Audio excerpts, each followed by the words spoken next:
Hi guys, welcome back to another MD video. Today is part 3 of Battle of the Roadsters, where we're pitching these two cars head to head in a few challenges. If you haven't yet, check out the Card in the Corner part 1 and part 2, where we tested the performance and the handling of these two cars. But today is all about everyday drivability. So let's jump into these cars and check out what they're all about. Stick around.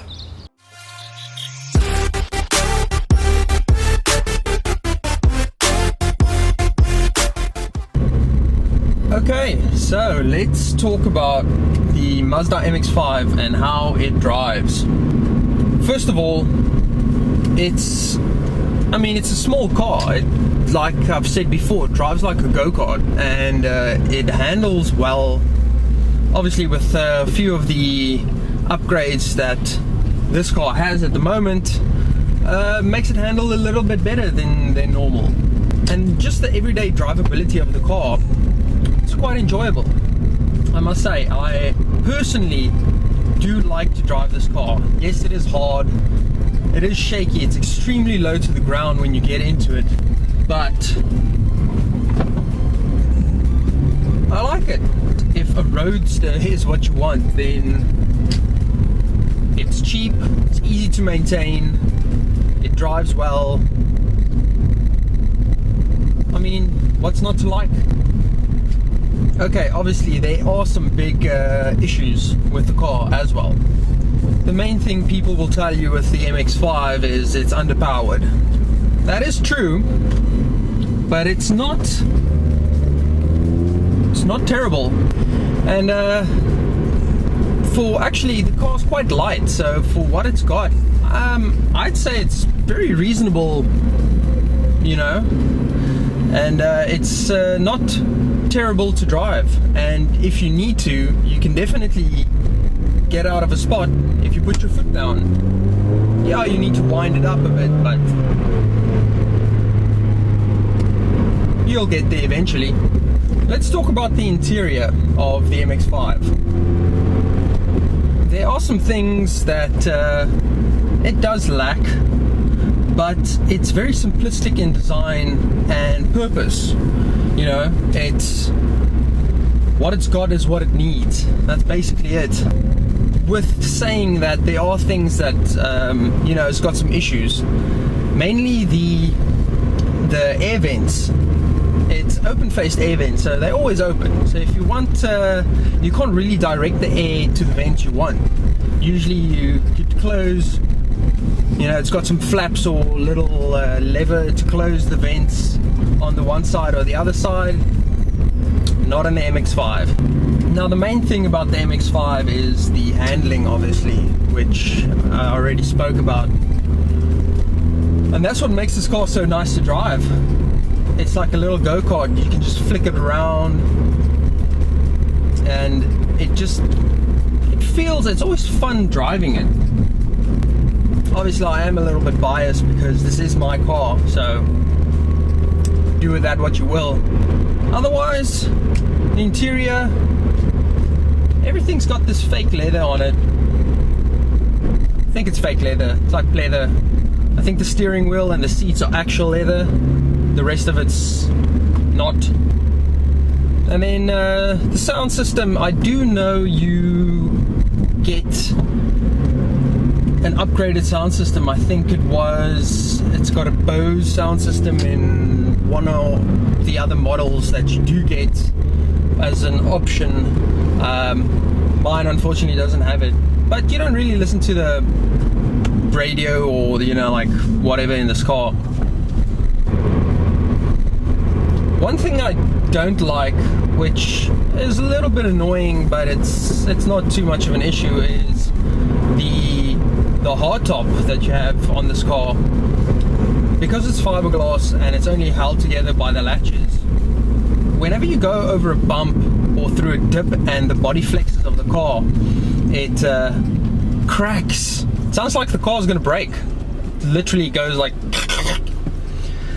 but that's nitpicking, and it's not too much of an issue, but you know, this car is very small, so I'm not exactly sure how tall I am. I'm like 1.5 1.68, 1.7, I think, meters.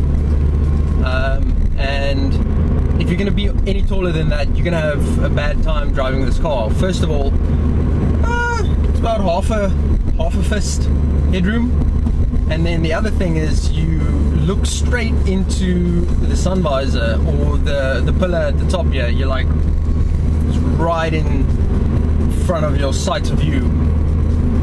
The plus side to that though is if the sun's in your eyes, you literally just like tilt your head a bit backwards. You don't ever need to use the sun visor. All in all, it's a light, sporty little car. I mean, throw it around, you have fun with it, and you don't take it too seriously, because it's not taking itself too seriously. Well, okay then. I think it's time to hop into the BMW and see what it has to offer. Okay, straight off the bat I can tell you that the BMW feels a whole lot bigger than the MX5. And now that we've driven the MX5, we've got something to compare to. So, extremely long clutch travel, the gears feel, just shifting it feels like super long, and the car feels a whole lot heavier, although we know it is quite a bit heavier, but it's that German engineering. It just feels like it's like an iPhone compared to a Nokia or Sony Ericsson or something else, you know.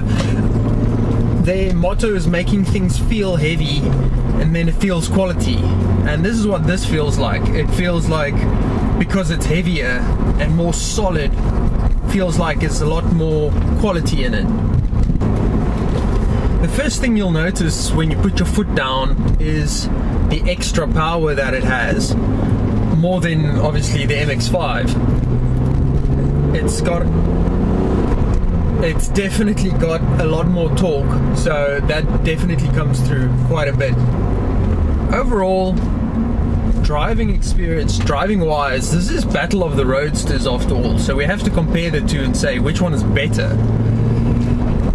Personally, I do like the MX5 a bit better, but styling wise and quality and interior wise, I think obviously the BMW's got a beat. Okay, let's talk about the interior on the BMW Z3. Everything's leather. Everything is crisp, clean leather. It's got this beautiful ostrich pattern inlays in the doors, and even the carpets has got it. And then the center console and the shift knob, it's got the wood grain finish as well. It's very classy compared to the MX5, which is all plastic. Now the sound system in this is a bit more old school. It's got a tape player in the front, where the MX5's got a CD player. Although this does have a 6-disc CD shuttle in the back.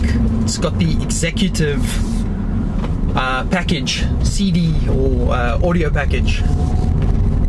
If you are somebody who's, you know, a lot bigger than I am, like I said, the MX5 is quite small. It's a very cramped space, and you don't have a whole lot of headroom.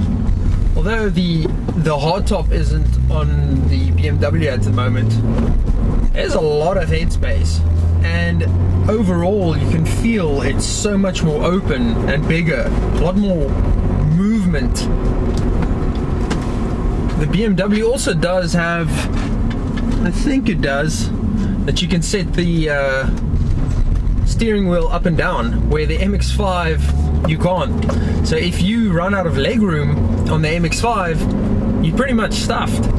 The BMW does have you covered in that aspect.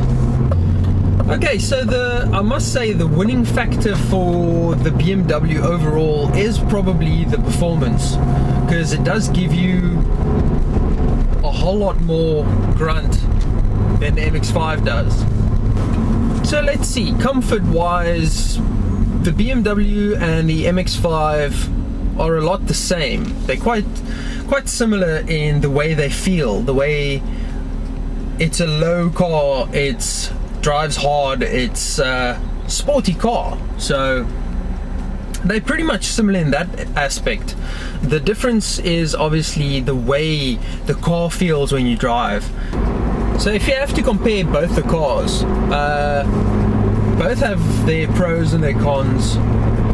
I would say the MX5 is a lot smaller, sportier, more nimble, you know, just very easy to operate. Where the BMW obviously beats it in power, beats it in styling, and beats it in just like elegance, in presence. But in all other aspects, for ease of driving, funness, and just all around not caring too much, I'd say the MX5 is a lot more fun to drive, if that makes any sense. Well, that's my take on the BMW and the MX5, but that's just my opinion, you know. You might think something differently. I'm pretty sure if I let my brother drive both these cars back to back, he's gonna have a different opinion. And let's take it from there. Okay, well there you go guys. That is my opinion on these two Roadsters.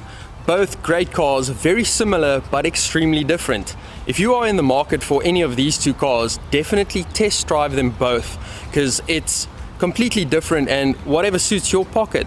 They're great cars, hard top on or soft top, roof down, for a great cruise next to the beach or on a nice sunny day like today.